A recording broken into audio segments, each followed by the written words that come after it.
గత 5 ఏళ్లలో భారత్ వేగంగా అభివృద్ధి చెందిందని పార్లమెంటు సమావేశాల్లో రాష్ట్రపతి ద్రౌపది ముర్ము అన్నారు. దేశం వికసిత భారత్ వైపు వేగంగా అడుగులు వేస్తోందన్నారు. ప్రభుత్వం నిజాయితీతో కూడిన పారదర్శక పాలన అందిస్తుందన్నారు. గత 10 ఏళ్లలో 4 కోట్ల పక్కా గృహాలు నిర్మించామన్నారు. జల్ జీవన్ మిషన్ ద్వారా గ్రామాలకు తాగునీరు అందిస్తున్నామని తెలిపారు. గత 10 ఏళ్లలో 25 కోట్ల మందిని పేదరికం నుంచి బయటకు తీసుకొచ్చామన్నారు. దేశంలో అవినీతి రహిత పాలన అందించడంలో ప్రభుత్వం విజయవంతమైందని రాష్ట్రపతి द्रौपदी मुर्मू వెల్లడించారు. माननीय सदस्यगण, इसी दौरान देशवासियों ने श्री गुरु तेग बहादुर जी का 350 शहीद दिवस पर्व पूरी श्रद्धा के साथ मनाया। भगवान बिरसा मुंडा के 150 जन्म जयंती वर्ष के दौरान देश ने उन्हें श्रद्धांजलि दी और आदिवासी समाज के योगदान को याद किया। सरदार पटेल की 150वीं जन्म जयंती से जुड़े आयोजन ने एक भारत श्रेष्ठ भारत के भाव को मजबूत दी।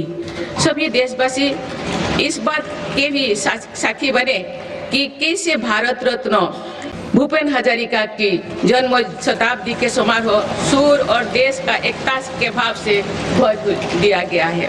जब देशवासी अतीत के ऐसे महान पड़ावों और अपने पूर्वजों के महान योगदान को याद करते हैं तो नई पीढ़ी के प्रेरणा मिलती है।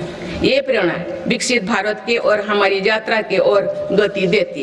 माननीय सदस्यगण, वर्ष 2026 के साथ ही हमारे देश इस सदी के दूसरी पड़ाव पर पहुंच गया है। भारत के लिए सदी के पहले 25 वर्षों का समापन अनेक सफलताओं, गौरवशाली उपलब्धियों और असाधारण अनुभवों के साथ हुआ है।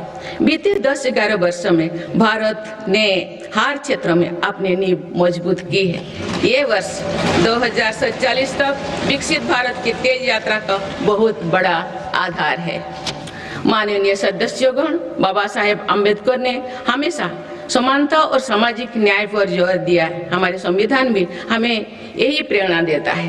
सच्चा सामाजिक न्याय यानी देश के हर नागरिक को उसका पूरा हक मिले, बिना किसी भेदभाव से मिले। मेरी सरकार सच्ची सामाजिक न्याय के लिए समर्पित है और इसी का नतीजा है कि पिछले एक दशक में 25 करोड़ देशवासी गरीबी को हराकर गरीबी से बाहर निकल के सरकार के तीसरे कार्यकाल में गरीबों को सशक्त करने के लिए अभियान और तेजी से आगे बढ़ा है। पिछले एक दशक में गरीबों के 4 करोड़ पक्के घर बने। बीते एक वर्ष में 32 लाख नए घर गरीबों के को मिले। जल जीवन मिशन के 5 वर्षों में 12.5 करोड़ नए परिवारों तक पाइप से पानी पहुंचाया गया है। बीते एक वर्ष में करीब 1 करोड़ नए परिवार तक नल से जल की सुविधा पहुंची। उज्ज्वला योजना के माध्यम से अब तक 10 करोड़ से ज्यादा परिवारों को LPG कनेक्शंस मिले हैं और पिछले वर्ष भी ये अभियान तेजी से आगे बढ़ रहा है।